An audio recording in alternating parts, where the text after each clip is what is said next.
LeBron James is not complaining. He's just highlighting what the issues are for the time being. And I laughed on SportsCenter yesterday because I don't think people are realizing what's going on here. The fact of the matter is when Dwyane Wade was unhealthy, he was a bit sporadic in terms of his participation. He was in one game, out the other, wasn't playing in back-to-backs, and all of that stuff. Now, believe it or not, as the season has waned, Dwyane Wade is said reportedly to be feeling better. And I've spoken to some people close to him who says he's feeling a lot better. If that is the case, this is a good problem to have. This is not a problem. I mean, what we're talking about here is somewhere in March when you're going into cruise control and there's really, you're en route to your 4th consecutive trip to the NBA Finals, your 3rd straight ring. This may be the toughest task that they've had to endure. And so as a result, you have to look at it from that standpoint and say, what is there really to worry about here? Let's put this in perspective.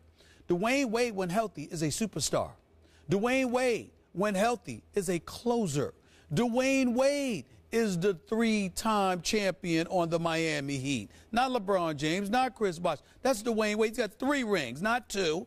And so we have to remember that this dude, his basketball IQ is supreme. It's surreal. And when you take all of that into account and add his health, plus his ability to play point, which takes LeBron off the ball, then you're going to find yourself in a situation, if you are LeBron, to benefit from that. If you are Chris Bosh, to benefit from that. If you are Ray Allen, to benefit from that. So I look at this as, yes, it's a problem, but only as we're discussing now, regular season, trying to get the #1 seed or the #2 seed in the Eastern Conference, which they really don't care about compared to their being healthy. And I'm like, this is the best possible problem to have. If Dwyane Wade were not healthy, this wouldn't be a problem. But it would be a problem come playoff time. But if he's healthy, so what? It's a problem now. It'll be resolved before April, and that's when it counts. Okay, I agree with half of your conclusion. Well, I'm proud of you. I agree. Well, for me, it's really going many miles to get to the half. Whatever. Look, I've said from the start, and I tweeted this yesterday, this team ultimately will go as far as Dwyane Wade carries this team. And he needs to be an almost healthy Dwyane Wade. I'm not sure he's ever going to be 100% healthy, but he's looking in that 90% range right now, which is lethal for the opponents.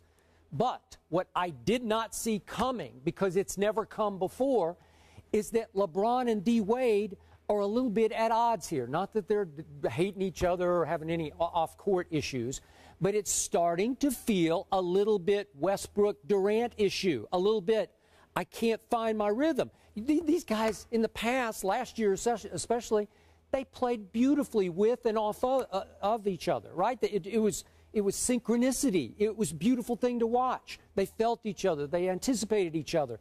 And all of a sudden, LeBron isn't just out of rhythm. He's out of it. Because just real quick, just so people don't say I'm exaggerating this, can I give you the stats since the 61-point game? Mm-hmm. And remember, I wrote a column that appeared right then for ESPN.com, and I called the previous month for LeBron the greatest regular season stretch of his entire career. He was dominating this league. I thought he was mad that most people had given or handed the MVP to Kevin Durant. Mm-hmm. He was playing angry, and it culminated with 61 points. And that night, the next morning, I came in and said, I think he is now edged ahead in the MVP race. I think a lot of people thought that.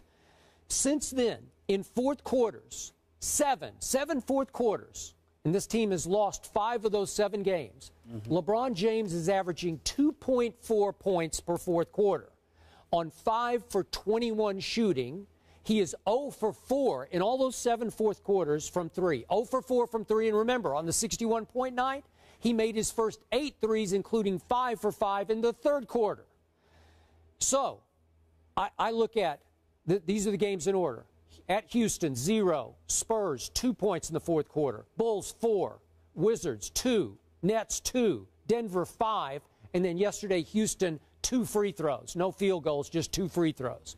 LeBron James, a 4-time MVP, he hasn't just lost rhythm, he's lost his mojo in the fourth quarter. Something is out of whack. He's way better than this. You know this, and I know this, and Dwyane knows this, and Spoelstra knows this, which is why Spoelstra said before the game yesterday, we have to find ways to get LeBron more comfortable in the fourth quarter. Again, to your point, yeah, you got still a long ways to go until the playoffs start. Plenty of time to get this refigured out. But after that month that he played, I got to tell you, I'm astonished by this. And why shouldn't I be? LeBron James has gone 7 straight fourth quarters, giving you 2.4 points per quarter. That's wrong, and you know that's wrong, and it needs to be refigured out. Skip Bayless. LeBron James, you can give me those fourth quarter numbers. Let me give you a few numbers. LeBron James, 17 shots. Chris Bosh, 12 shots. Dwyane Wade, 15 shots. Mario Chalmers, 9 shots. Ray Allen, 11 shots. You're talking yesterday. 14 points in the fourth quarter. What I'm saying to you is that when Dwyane Wade is on the floor, the ball, by and large, is going to be in his hands. Sometimes it's in LeBron's hands, but other times... Don't you think that's a new deal then, if it's going to be in Dwyane's hands? No. It's not a new deal. There have been times in the past when they're interchangeable. They can run plays where it's in LeBron's hand. They can run plays when it's in Dwyane Wade's hands. The point that I'm trying to make to you is that the reason it's an adjustment and the reason it's difficult is because of the sporadic health of Wade. Before, in years past, he was in the lineup. This year, he's been in and out of the lineup. So LeBron, just like KD, he got going. But then when Russell Westbrook came back, it was an adjustment. Even though KD was still dropping 25 a game, it was still an adjustment. It's an adjustment for LeBron. I'm not trying to act like it's not a problem. I'm saying in the end, it's not one in reality because they're measured by April, May, and June, not March.